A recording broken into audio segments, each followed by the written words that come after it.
ಇವತ್ತೊಂದು ಕಬಾಬ್ ಮಾಡೋಣ. ಕಬಾಬಿಗೆ ಅರಿಶಿನ, ಕಾರ್ನ್ಫ್ಲೋರು, ಅಕ್ಕಿ ಹಿಟ್ಟು, ಒಂದು ಸ್ವಲ್ಪ ಕಡಲೆ ಹಿಟ್ಟು ಹಾಕ್ಕೊಂಡು ಉಪ್ಪು, ಒಂದು ಮೊಟ್ಟೆ, ಒಂದು ನಿಂಬೆಹಣ್ಣು ಸೇರಿಸ್ಕೊಂಬಿಟ್ಟು ಚೆನ್ನಾಗಿ ಮಿಕ್ಸ್ ಮಾಡ್ಕೋಬೇಕು. ಚೆನ್ನಾಗಿ ಮಿಕ್ಸ್ ಮಾಡಿಕೊಂಡು ಚಿಕನ್ ಅದರಲ್ಲಿ ಮ್ಯಾರಿನೇಟ್ ಮಾಡಿ ಒಂದು 2 ಅವರ್ 3 ಅವರು ಬಿಟ್ಟರೆ ಚೆನ್ನಾಗಿರುತ್ತೆ, ಜ್ಯೂಸಿಯಾಗಿರುತ್ತೆ. ಚೆನ್ನಾಗಿ ಬಿಡಬೇಕು. ಚೆನ್ನಾಗಿ ಕಲಸಿ ನೋಡಿ ಮೊಟ್ಟೆ ಹಾಕ್ತಾಯಿದ್ದೀನಿ. ಮೊಟ್ಟೆ ಎಲ್ಲ ಮಿಕ್ಸ್ ಮಾಡಿ ಚೆನ್ನಾಗಿ ಮ್ಯಾರಿನೇಟ್ ಮಾಡಿ ಒಂದು 2 ರಿಂದ 3 ಅವರ್ ಬಿಡಿ. ಕ್ರಿಸ್ಪಿಯಾಗಿ ಚೆನ್ನಾಗಿ ಬಂದಿರುತ್ತೆ ಇದು ಕಬಾಬು. ಅದೇ ನಮ್ಮ ಮನೇಲಿ ಮಾಡಿದ್ವಿ. ನಮ್ಮ ಮನೇಲಿ ಎಲ್ಲರಿಗೂ ಇಷ್ಟ ಆಗುತ್ತೆ. ಸಿಂಪಲ್ಲಾಗಿರುತ್ತೆ, ಯಾರಾದರೂ ಮಾಡ್ಕೋಬೋದು. ಮನೇಲಿರೋದು ಇಂಗ್ರೀಡಿಯೆಂಟ್ಸು. ನಾನು ಯಾವುದೇ ರೀತಿಯ ಅಂಗಡಿಯಲ್ಲಿರೋ ಪುಡಿನ ತಂದು ಹಾಕ್ತಾಯಿಲ್ಲ ಇದಕ್ಕೆ.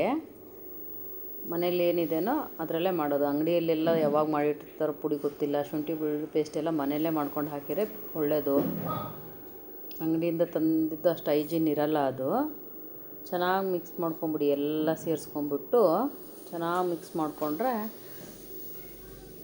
ಮಿಕ್ಸ್ ಮಾಡಿಕೊಂಡು ಈ ಥರ ಆದಮೇಲೆ ಚಿಕನ್ನು ಇದು 1 kg ಇದೆ. ದೊಡ್ಡ ಪೀಸೇ ಇದೆ ಕಬಾಬ್ ಮಾಡೋದಕ್ಕೆ. ಮೇಲೆ ಸ್ವಲ್ಪ ಬಿಳಿ ಎಳ್ಳು ಹಾಕಿದ್ದೀನಿ.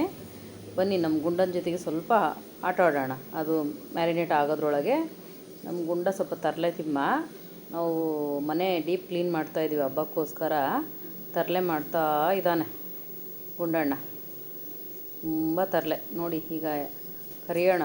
ಮ್ಯಾರಿನೇಟ್ ಆಗಿದೆ 2-3 ತಾಸು ಆಯಿತು. ಈಗ ನಾನು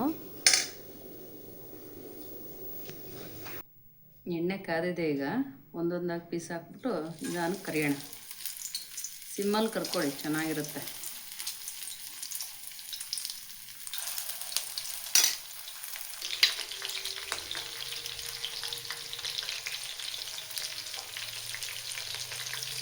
ಸಿಮ್ಮಲ್ಲಿ ಇಟ್ಕೊಂಡು ಚೆನ್ನಾಗಿ ಡೀಪ್ ಫ್ರೈ ಮಾಡ್ಕೊಳ್ಳಿ. ಇದು ಕ್ರಿಸ್ಪಿಯಾಗಿರುತ್ತೆ, ಚೆನ್ನಾಗಿರುತ್ತೆ. ಬಿಸಿ ಬಿಸಿ ತಿಂತಾಯಿದ್ರೆ ಸೂಪರಾಗಿರುತ್ತೆ. ತಿಳಿ ಸಾರು, ಚಿಕನ್ ಕಬಾಬು ಇವತ್ತಿನ ಊಟ. ಬಿಸಿ ಬಿಸಿ ರೈಸ್ ಜೊತೆಗೆ ಈಗಿಂದು